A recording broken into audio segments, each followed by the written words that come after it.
Quince built a billion-dollar business on a simple idea: luxury without the markup.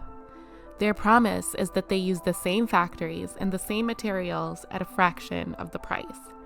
Unsurprisingly, millions of shoppers flocked, and Williams-Sonoma, one of many quickly losing market share to this new disruptor, has just gone on offense. To understand the lawsuit that has been unfolding, you have to understand first the moment that it was born into.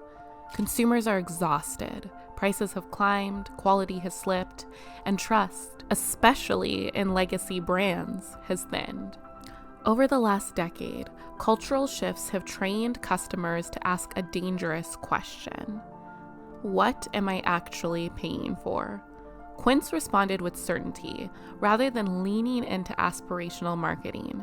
There's a core audience split that we've noticed while conducting the social listening in preparation for this video. Some see Quince as democratization, while others see it as upscale fast fashion with immaculate branding. Now, with this context, let's break the Williams-Sonoma conflict down with precision. The brand is not arguing that Quince can't sell similar-looking products. That was Lululemon's angle when they sued Costco earlier this year in an ongoing case which has been challenging to win, as proving consumer confusion and the intent to deceive in fashion dupe cases is legally difficult. Instead, Williams-Sonoma is arguing that Quince tells consumers something specific, that Quince products are the same as Williams-Sonoma's, and that Williams-Sonoma charges drastically more for them. This implies unfair pricing and failure to provide consumers with tangible value. At the center of the lawsuit are Quince's Beyond Compare charts. Williams-Sonoma alleges that these charts appear on nearly every product page, yet rarely identify the exact product that's being compared, again implying that they are providing better savings than is true and falsely equivalizes the quality. Most people will assume that this is a classic big brand hassling the disruptor story, or a moral panic about dupes, but from my read, that's not actually what Williams-Sonoma is centering in their lawsuit. Quince's real vulnerability isn't that it sells lookalikes, it's that it sells certainty, stating the same quality, the same product with these specific savings, using comparisons that Williams-Sonoma is saying are untrue or unsubstantiated. The case becomes a referendum on whether dupe marketing is persuasive rhetoric or legally actionable deception. So this leaves us with the tension that the court is being asked to resolve. What does a reasonable consumer hear when a brand says Pottery Barn quality for half the price? Is that clever marketing or a binding promise to the customers? Thinking about this question reframes the drama from who's right to what's allowed now. It taps into the live cultural tensions around value skepticism and direct-to-consumer trust collapse. Williams-Sonoma argues that Quince's language creates false impressions of equivalence, that consumers reasonably believe they're buying the same quality, design, and materials, just at a cheaper price point. Quince disagrees.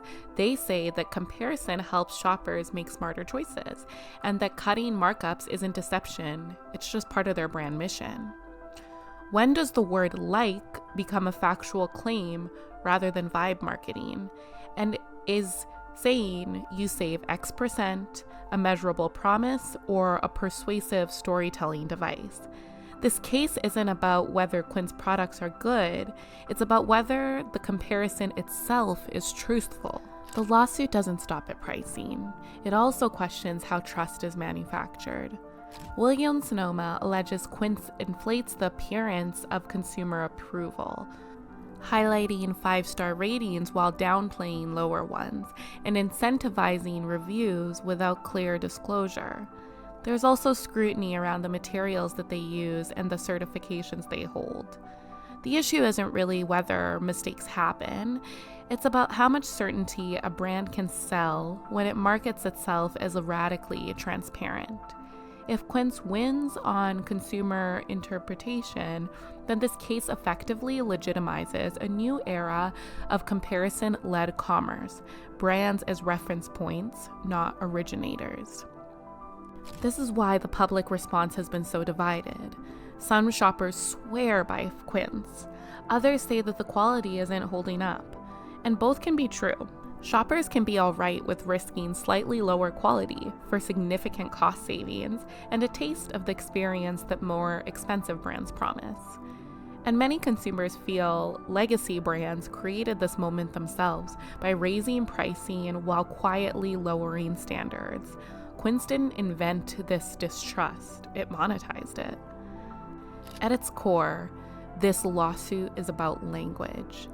It's about how far brands can go when they turn comparison into certainty. If Williams-Sonoma wins, the dupe economy will not disappear, but it might get quieter, more careful, more precise. And if Quince prevails, comparison becomes the dominant grammar of commerce. This isn't just Quince versus Williams-Sonoma. It's the end of trust me marketing and the rise of prove it marketing, where claims, reviews, certifications, and price anchoring have to survive scrutiny. Comparative commerce is becoming regulated by reality. Savings and same quality claims will need a tighter substantiation or more careful wording. Sleek branding is now a trust proxy, and that's fragile. If the public decides that Quince's minimalism is a veneer over mass churn, the brand's core advantage flips into suspicion. Our prediction is that legacy brands will lean into service and provenance harder through showrooms, design services, high-quality materiality, and marketing their testing processes to justify price premiums, because pure aesthetics are no longer defensible moats. If you care about how value is constructed and not just priced, this channel is just the surface.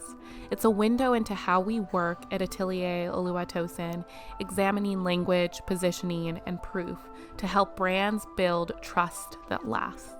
Subscribe if you want more of this thinking. And if you're a founder, creative director, or executive navigating value, pricing, or perception, we invite you to reach out to us.